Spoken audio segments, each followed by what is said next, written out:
Okay.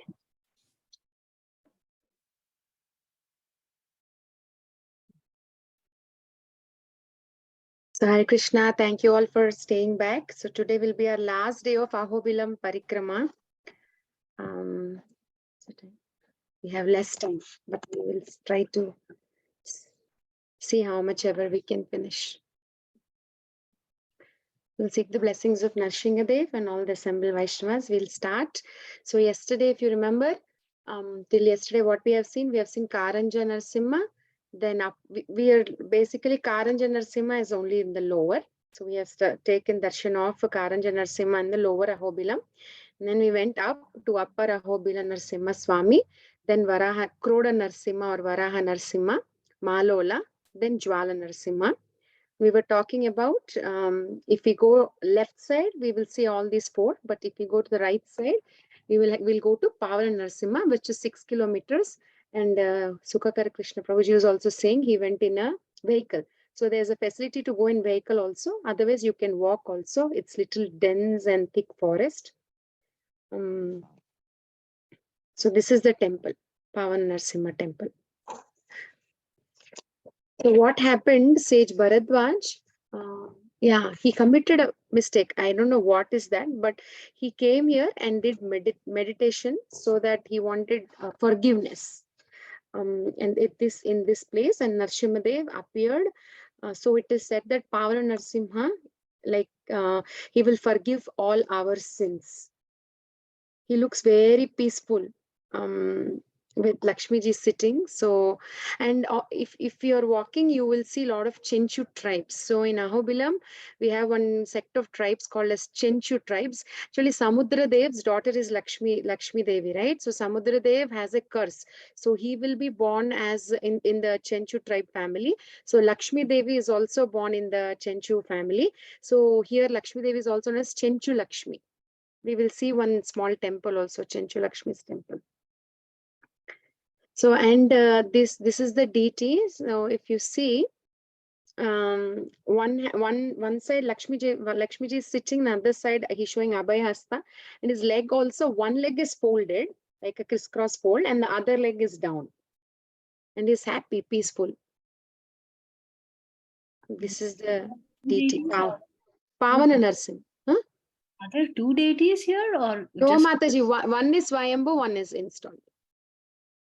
Thank you so much. Like how we saw in Malola Narsimha also, there are two. I can send all the pictures maybe in the group, you can see later for reference. So this is Pavana Narsimha. See Shalikram.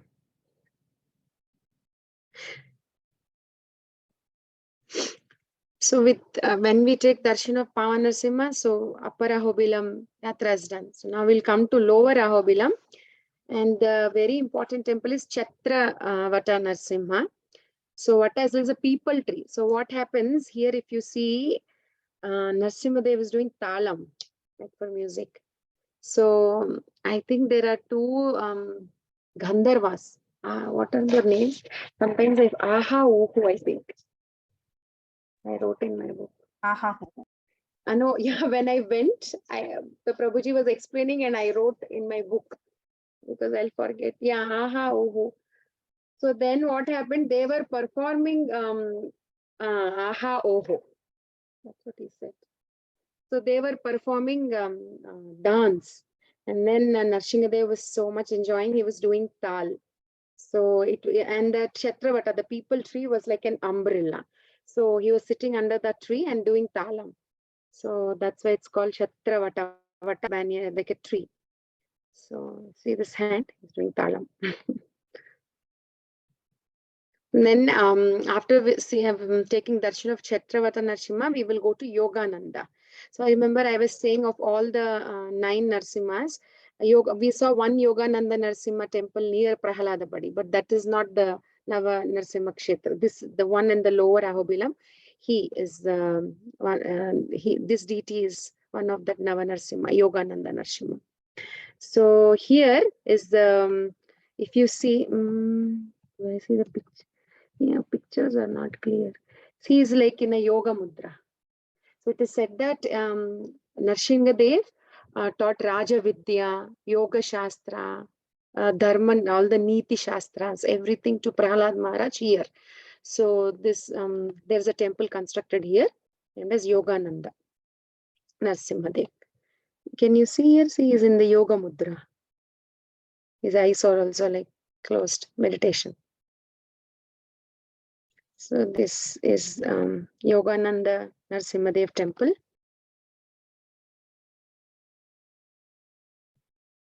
And then before this, I think we'll go to, yeah. And then we have to see Bhargava Narasimha. And Bhargava Narasimha is an entirely other side. Like, I think you have to stay at least 2-3 days to cover all the temples. So Bhargava Narasimha, you have to definitely use a vehicle to go. It's a very, very thick jungle, um, very thick forest, and you can't walk.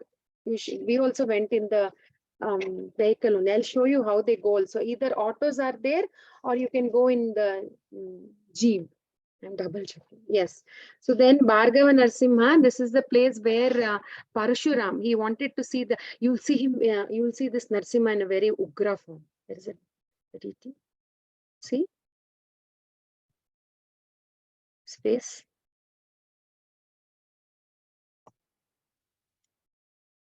This one. So this is Bhargava Narasimha. So Parashuram had a desire to see him in a Ugra form, and then he did tapasya. Then Narasimhadev appeared and gave him darshan. And also it is said that Parshuram digs a well to do achaman. Those days, wherever they go, they don't have any ready-made water facilities. So they used to make a well and then do achaman. So there is one small lake also. And Lord Ram came here to search, when he was searching for Mother Sita, he came here also. And Lord Balaji also came. What happened? So Lord Balaji came, Lord Ram came, Adi Shankaracharya came. So many, Chaitanya Mahaprabhu went. So uh, and it is said that the Prabhuji was explaining to us, there's the Nama Tirtha, that is the place where Parshuram dug a well and did Achaman, and it is said that that is the place where Narsimhadev ended his pastimes here on the earth planet at Nama Tirtha. So Bhargava Narasimha temple is little jungle forest, like it's a thick jungle. And there's one Shivalinga also here established at Bhargava Narasimha temple. And when we see Adi Shankaracharya, what happened? I was remembering one story. So Adi Shankaracharya was, he comes to this place and he wanted to do his Sandhya. Yeah, Sandhya. So his disciple, he came with his disciple Sunanda. And then there was one hunter who comes. So the hunter will say, I wanted to give Bali, Narabali, like a human, like a sannyasi or a kshatriya. And see, God is very merciful. He made me see you, you're a sannyasi. So I will give you as Bali. And then Adi Shankaracharya will say, okay, let me finish off my ritual and then you can do. So then he will wait, the hunter will wait, but the disciple Sunanda, he gets so scared what is going to happen to Adi Shankaracharya. So what he will do, he will start praying to Narsimhadev, because how he started praying to Narsimhadev, because he was a devotee of Narsimhadev, his parents from childhood. And actually this Sunanda, how he became a disciple of Adi Shankaracharya was, one time we saw Bhavanashini, right? So Sunanda gets a dream asking him to go to Bhavanashini, and the Lord says there one Brahmana will come and give you a stone. If you keep that stone in your mouth, you'll become invisible.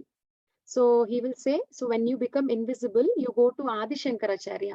Adi Shankaracharya that time was, I think, in Kasi. I'm not sure. So he's having a debate with a Brahmana there. So Lord will say, you go in an invisible form, tell to Adi Shankaracharya not to argue or have any debates with that old Brahmana, because that old Brahmana is none other than Veda Vyasa. So when you go there, when you talk to Adi Shankaracharya like that, then you will become his fond devotee. Just go. So the next day, this Sunanda, he will go to Bhavanashini. He will keep He will take the stone, keep in his mouth, go to Adi Shankaracharya and pass the information. And after that, Adi Shankaracharya will think like Lord chose him, means he must be very special. And then Adi Shankaracharya will accept him as his disciple, and he became the most famous, the most pet disciple of Adi Shankaracharya. And all the other people were getting so jealous. Like he just recently came, and how come he became the pet disciple of Adi Shankaracharya? And then one time Adi Shankaracharya wanted to give a testimony to this devotee, and they went to Ganges, I think. So the disciples were sitting on the other side, and Adi Shankaracharya was sitting this side, and there was water flowing in between. So Adi Shankaracharya will call Sunanda, come. Then and so then Sunanda starts walking. Then the other disciples will think, how come he will walk in water? How is that possible? But Sunanda, being just following his guru, he just starts walking. And as he walks, like there is a lotus flower under his feet. He takes one step, there's a lotus flower. Other step, lotus flower. So Sunanda is also called as Pada Padma. He's also called as Pada Padma. And yeah, so Adi Shankaracharya came with Sunanda, and then so that's how Sunanda became Adi Shankaracharya's favorite disciple. And so Sunanda started praying to Narsimhadev, and Narsimhadev will appear, and he will kill the hunter and save Adi Shankaracharya. So Ahobilam has so many pastimes like this. So now Bhargav Narsimha is on the complete other side. We will take darshan of Bhargav Narsimha, and then so almost the lower Ahobilam, the most important darshans are done. Chatravata, Yogananda, and Bhargava Narsimha. And we will see, as said, Upper Ahobilam also there is Ahobila Narsimha Swami, the first one we saw. And now lower also there is a lower Ahobila Narsimha Swami. If we can ask why, what is the difference? There is no difference. But what happened was, in before 1980, there was not even a tar road. Even now, as I said, it is little difficult to go. They're trying to improvise the path to Ugrastamba so that it doesn't get difficult. People will fall down. If they fall down, it's very dangerous, right? But before 1980, there was no tar road. Very difficult to go. The pujaris will come. Today morning, I was hearing 1 hour interview of the Ahobilam Pujari. It's in Telugu. So the pujari was saying before the pujaris used to come on horse to go to Upper Ahobilam and do worship. It's difficult even for the lower Ahobilam people to come because it's so dense that just the tigers and all the animals will walk. So for people who cannot go up till Upper Ahobilam, they thought if we construct one lower, at least they'll come and take darshan of Narasimha Swami, and then they constructed. And it is also said of the 868 rishis, the main 9 rishis are living here in Ahobilam, in one of the kshetras. And yeah, I said Lord Balaji also came. So what happened? Balaji was about to marry Mother Padmavati. And then there was a very pompous celebration. So much prasadam is made, so much decoration, all the way from Tirumala till, all the way till here.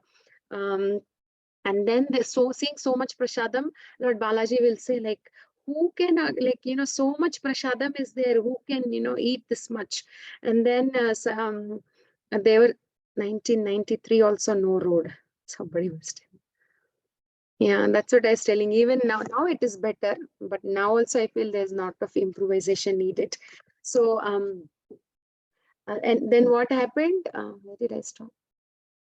I got lost. I saw the mess. What I was saying? Balaji wedding. Yeah. So Balaji, what he will do, he will bring all the prasadam and he will offer to Narsimhadev, and then only he will go marry Padmavati. So Lord Balaji came, Lord Shiva also was offering prayers. So that is how Ahobilam Kshetra is very, very powerful. And I think in 1569, if I am not wrong, what happened, there was the Sultan of Golconda. he started attacking. He passed an order to attack the Ahobilam temple. So they attacked, and I think that time was the 6th GR Swamiji. Now is the 46th GR Swamiji.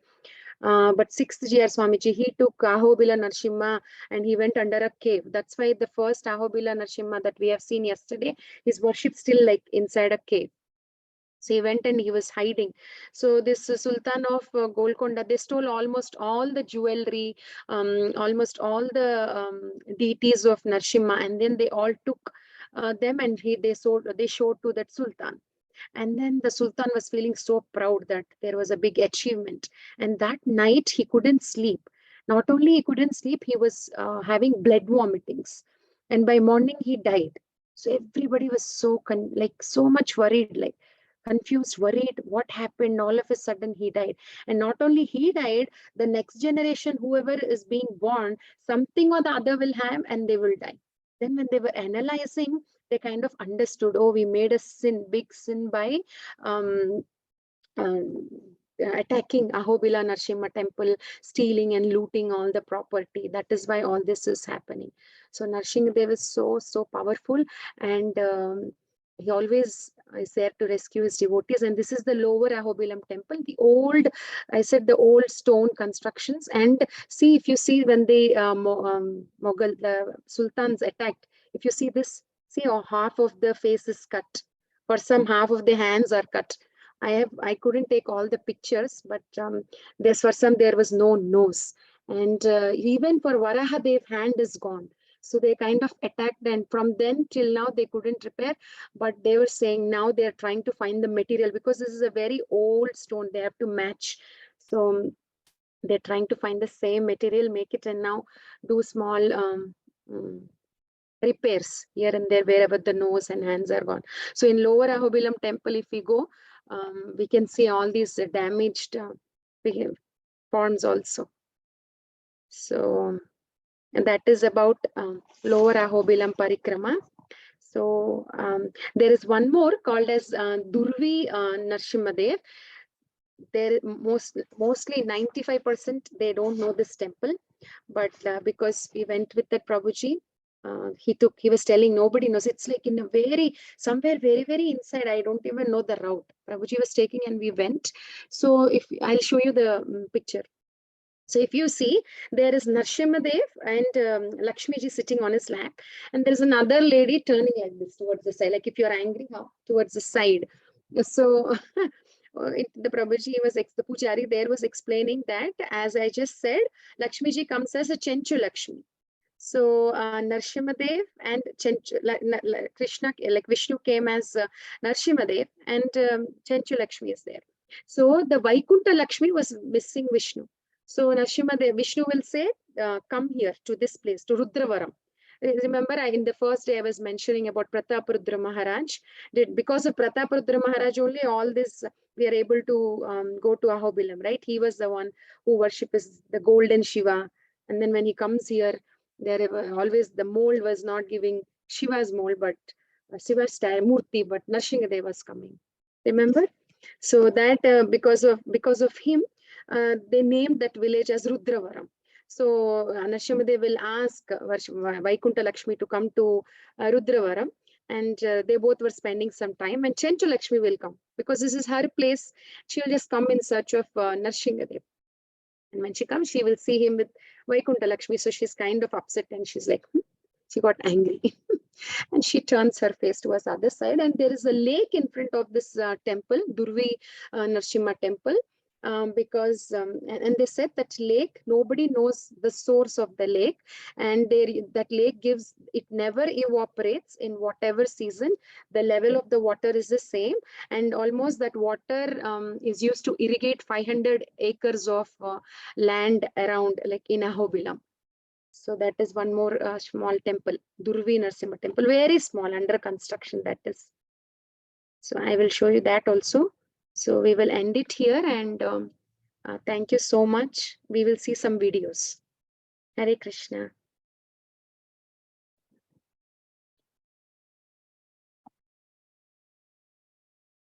Hare Krishna. Thank you, Mataji. I'll stop the recording.